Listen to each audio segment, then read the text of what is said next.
मणिपुर हिंसा पर मोहन भागवत की टिप्पणी से बवाल। नेहा सिंह राठौर ने क्या कहा? बीजेपी पर तगड़ा प्रहार। अब 1 साल से मणिपुर शांति की राह देख रहा है। उसके पहले 10 साल शांत रहा। पुराना गन कल्चर समाप्त हो गया ऐसा लगा, और अचानक जो कलह वहां पर उपज गया या उपजाया गया, उसकी आग में अभी तक जल रहा है, त्राही त्राही कर रहा है। कौन उस पर ध्यान देगा? मणिपुर हिंसा को लेकर आरएसएस प्रमुख मोहन भागवत के बयान से सियासी खलबली मच गई। वहीं अब उनके बयान का जिक्र करते हुए राजस्थान के पूर्व मुख्यमंत्री अशोक गहलोत ने पीएम मोदी और बीजेपी पर निशाना साधा।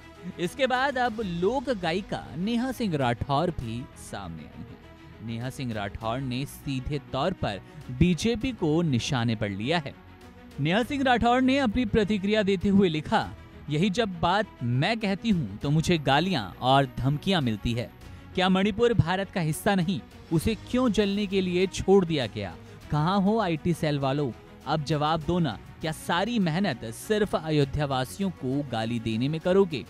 अब आपको मोहन भागवत का वो बयान सुनाते हैं जिसे लेकर बवाल मचा है, और नेहा सिंह राठौर ने अपनी पोस्ट में इस वीडियो को शेयर किया। अब 1 साल से मणिपुर शांति की राह देख रहा है। उसके पहले 10 साल शांत रहा। पुराना गन कल्चर समाप्त हो गया ऐसा लगा, और अचानक जो कलह वहां पर उपज गया या उपजाया गया, उसकी आग में अभी तक जल रहा है, त्राही त्राही कर रहा है। कौन उस पर ध्यान देगा? प्राथमिकता देके उसका विचार करना ये कर्तव्य है।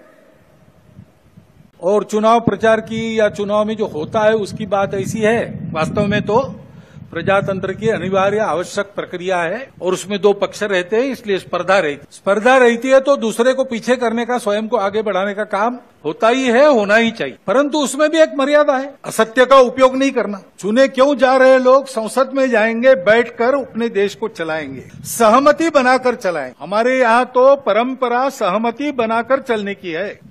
समानो मंत्र समिति समानी समानम मनस सह चित्तमेशाम। इस सह चित्त पर विनोबा भावे जी की टिप्पणी है। वो कहते हैं कि ऋग्वेदकारों को मानवीय मन का कितना ज्ञान था ये समझ में आता है। सब जगह उन्होंने सम कहा है, समानो मंत्र समिति समानी समानम मना, लेकिन चित्त के बारे में सम नहीं कहा, क्योंकि प्रत्येक व्यक्ति का चित्त मानस अलग अलग होता ही है, और इसलिए 100% मतों का मिलान होना संभव नहीं है। लेकिन जब समाज में लोग अपना चित्त अलग अलग होने के बाद भी हमको साथ ही चलना है ऐसा निश्चय करते हैं, तो सहचित्त बन जाता। वास्तव में संसद क्यों है, उसमें 2 पक्ष क्यों है? इसलिए है कि दोनों पहलू उजागर हो। किसी भी सिक्के के 2 पहलू रहते हैं, ऐसे किसी भी प्रश्न के 2 पहलू रहते हैं। एक पक्ष एक पहलू का विचार करता है तो दूसरे पक्ष ने दूसरा पहलू उजागर करना है, ताकि जो होना है वो पूर्णतः ठीक हो।